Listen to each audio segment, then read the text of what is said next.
Karl Marx's Capital is a foundational work in the history of economic thought and one of the central texts of Marxist theory.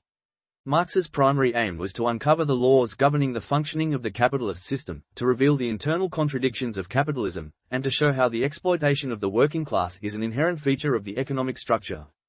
Capital is not merely an economic treatise, it is also a philosophical analysis of society, where economic relations shape social structures and human consciousness. Historical context and preconditions. Marx began working on Capital in the mid-19th century, a period when the Industrial Revolution had dramatically transformed production relations in Europe. The rapid development of factories, machinery, and new technologies led to the growth of industrial production, increased exploitation of the working class, and the concentration of wealth in the hands of a few capitalists. These changes generated profound social and economic tensions, which became the starting point for Marx's research. He sought to understand not only the material processes of production but also the social consequences of capitalism, its contradictions, and its laws of development. Theoretical foundations and methodology. Marx drew on Hegelian philosophy but transformed it into a materialist perspective, developing what came to be called dialectical materialism. He analyzed economic phenomena as part of a historical process in which material conditions of life determine social, political, and cultural relations. Marx's method included a critical study of classical political economy, particularly the works of Adam Smith and David Ricardo. Yet he went beyond classical economics by addressing the social consequences of production and the distribution of wealth. Commodity and value. One of the central concepts in Capital is the commodity. Marx defines a commodity as a product of labor intended for exchange on the market.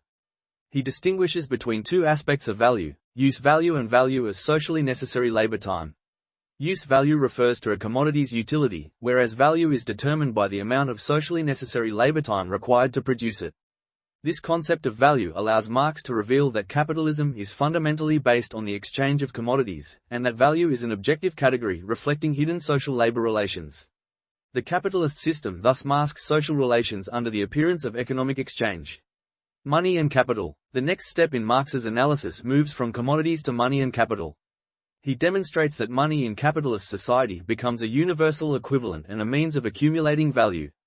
The transformation of money into capital characterizes the central process of capitalism, the investment of money to generate profit.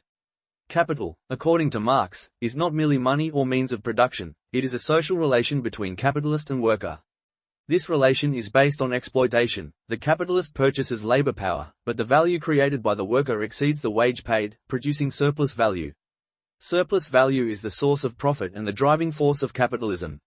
Surplus value and exploitation. Marx provides a detailed analysis of how surplus value is generated. The worker sells their labor power to the capitalist, but the value of the product they create exceeds the cost of their wages. This difference is the surplus value appropriated by the capitalist. Exploitation, therefore, is a systemic feature of capitalism rather than a matter of individual morality. Marx identifies two methods of extracting surplus value: extension of the working day and intensification of labor. Extending working hours increases total surplus value, while increasing labor intensity raises it per unit of time. These mechanisms demonstrate how capitalism seeks to maximize profit by turning labor into a tool for wealth extraction. Capital accumulation and crises. A key idea in Marx's work is the concept of capital accumulation. The capitalist reinvests profit into production, expanding production scales and concentrating wealth. This process leads to inequality, centralization of capital, and greater exploitation. Marx also explains the patterns of economic crises.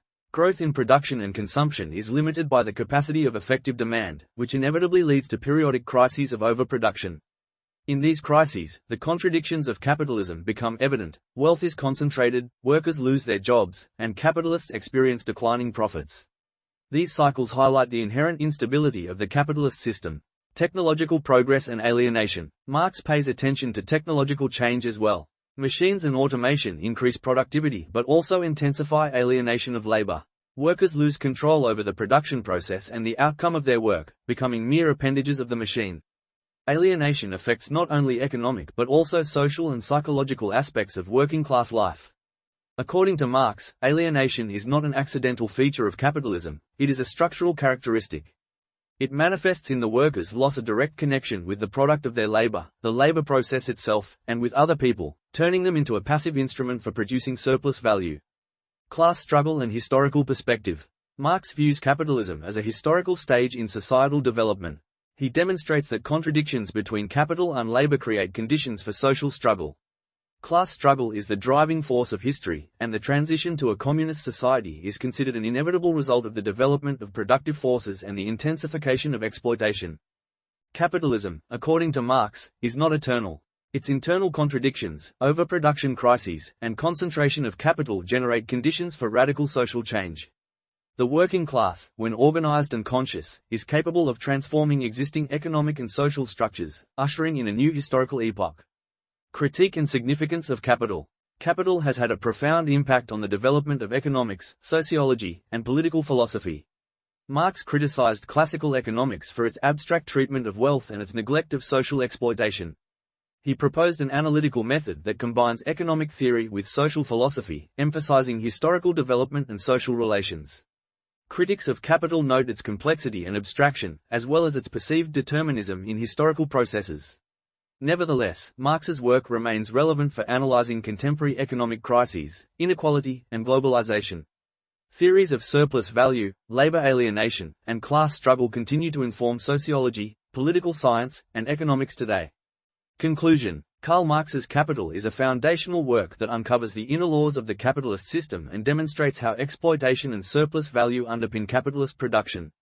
Marx analyzes commodity, value, money, capital, and surplus value, and he describes processes of capital accumulation, economic crises, and labor alienation.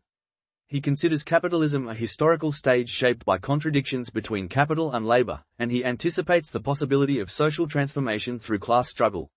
The book remains highly relevant today, as capitalism continues to dominate many countries and issues of inequality, exploitation, and social justice remain central to political and public discourse.